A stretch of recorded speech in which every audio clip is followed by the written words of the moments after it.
രാമായണ മാസത്തിന്റെ പുണ്യവും ആത്മീയതയും നിറഞ്ഞ ഈ കർക്കിടക മാസത്തിൽ ചതയം നക്ഷത്രത്തിൽ ജനിച്ചവരുടെ ഗ്രഹനില എങ്ങനെയുണ്ട്? കർക്കിടക മാസം 1-ാം തീയതി സൂര്യോദയ സമയത്തെ ഗ്രഹസ്ഥിതിയും ഫലങ്ങളും എന്തൊക്കെയാണെന്ന് നമുക്ക് പരിശോധിക്കാം.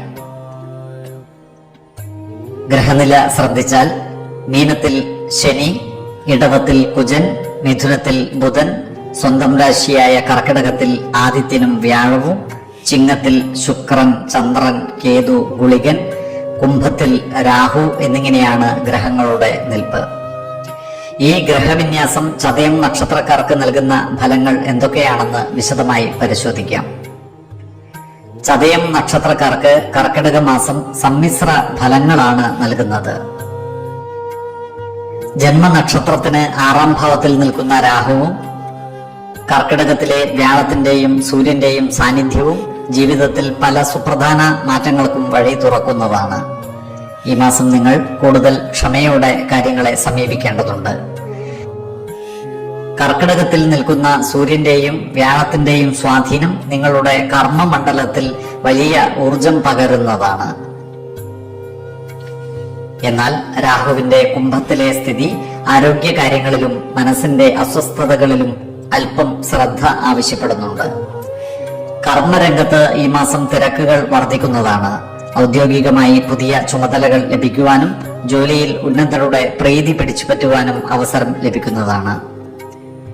കർക്കിടകത്തിലെ ആദിത്യൻ നിങ്ങളുടെ തൊഴിൽ കാര്യങ്ങളിൽ ഒരു ഉണർവ് നൽകുന്നതാണ്. എന്നാൽ മിഥുനത്തിലെ ബുധന്റെ സ്വാധീനം മൂലം സഹപ്രവർത്തകരുമായി ചില തർക്കങ്ങൾക്ക് സാധ്യതകൾ കാണുന്നുണ്ട്. അതിനാൽ സംസാരത്തിൽ നിയന്ത്രണം പാലിക്കുവാൻ പ്രത്യേകം ശ്രദ്ധിക്കേണ്ടതാണ്. ബിസിനസ് ചെയ്യുന്നവർ പുതിയ നിക്ഷേപങ്ങൾക്ക് മുതിരും മുൻപ് നന്നായി ആലോചിക്കേണ്ടതാണ്. സർക്കാരുമായി ബന്ധപ്പെട്ട കാര്യങ്ങളിൽ വലിയ വിജയം വരുവാനുള്ള സാധ്യതകൾ കാണുന്നുണ്ട്. സാമ്പത്തികമായി നോക്കുമ്പോൾ വരുമാനത്തിൽ വർധനവുണ്ടെങ്കിലും അപ്രതീക്ഷിതമായ ചെലവുകൾ വരുവാനുള്ള സാധ്യതകൾ കാണുന്നുണ്ട്. ചിങ്ങത്തിൽ ശുക്രൻ നിൽക്കുന്നത് ഭൗതികമായ സുഖ സൗകര്യങ്ങൾ വർദ്ധിപ്പിക്കുമെങ്കിലും അനാവശ്യ ചിലവുകൾ ഒഴിവാക്കുവാൻ പ്രത്യേകം ശ്രദ്ധിക്കേണ്ടതുമാണ്. കുടുംബത്തിലെ വലിയ ആവശ്യങ്ങൾക്കായി പണം ചെലവഴിക്കേണ്ടതായി വരുവാൻ ഇടയുണ്ട്.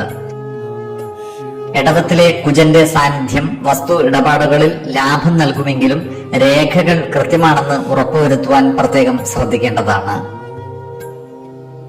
കുടുംബത്തിൽ സമാധാന അന്തരീക്ഷം ഉണ്ടാകുന്നതാണ്. ബന്ധുജനങ്ങളുമായി ഒത്തുചേരുവാൻ അവസരമുണ്ടാകും. ഈ നക്ഷത്രക്കാരുടെ വ്യക്തിപ്രഭാവം വർദ്ധിക്കുന്നതാണ്. ഇവർ വാദപ്രതിവാദങ്ങളിൽ താല്പര്യം കാണിക്കുവാൻ ഇടയുണ്ട്. സുഹൃത്തുക്കളിൽ നിന്നും സഹോദരങ്ങളിൽ നിന്നും വിലപ്പെട്ട സഹായങ്ങൾ ഇവർക്ക് ലഭിക്കുന്നതാണ്. ലേഖനങ്ങൾ, പ്രസിദ്ധീകരണങ്ങൾ എന്നീ മേഖലയുമായി ബന്ധപ്പെട്ടവർക്ക് തങ്ങളുടെ കഴിവുകൾ പ്രകടിപ്പിക്കുവാനുള്ള അവസരങ്ങൾ വന്നു ചേരുന്നതാണ്. ഇവർക്ക് സമൂഹ മനസ്സിന്റെ അംഗീകാരം ലഭിക്കുന്നതുമാണ്. ഈ നക്ഷത്രക്കാർ ആരോഗ്യകാര്യത്തിൽ അല്പം ജാഗ്രത പാലിക്കേണ്ടതാണ്. കർക്കിടക മാസത്തിലെ കാലാവസ്ഥാ മാറ്റങ്ങൾ ചതയം നക്ഷത്രക്കാരുടെ ആരോഗ്യത്തെ ബാധിക്കുവാനുള്ള സാധ്യതകൾ കാണുന്നുണ്ട്. വയറുവേദന, ദഹനക്കുറവ് എന്നിവയിൽ ശ്രദ്ധിക്കേണ്ടതാണ്.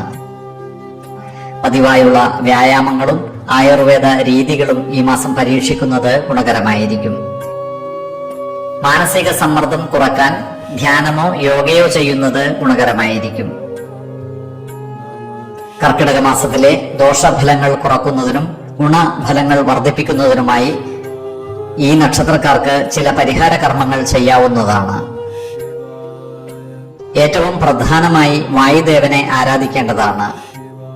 ഹനുമാൻ സ്വാമിയെ പ്രാർത്ഥിക്കുന്നത് ചതയം നക്ഷത്രക്കാർക്ക് ഉത്തമമാണ്. ശനിയാഴ്ചകളിൽ അയ്യപ്പ ക്ഷേത്രത്തിൽ നീരാജനം നടത്തുന്നതും വഴിപാടുകൾ നടത്തുന്നതും ശനിദോഷം കുറക്കാൻ സഹായിക്കുന്നതാണ്. കർക്കിടക മാസത്തിൽ രാമായണം പാരായണം ചെയ്യുന്നത് മനസ്സിന് ശാന്തിയും ഐശ്വര്യവും നൽകുന്നതുമാണ്.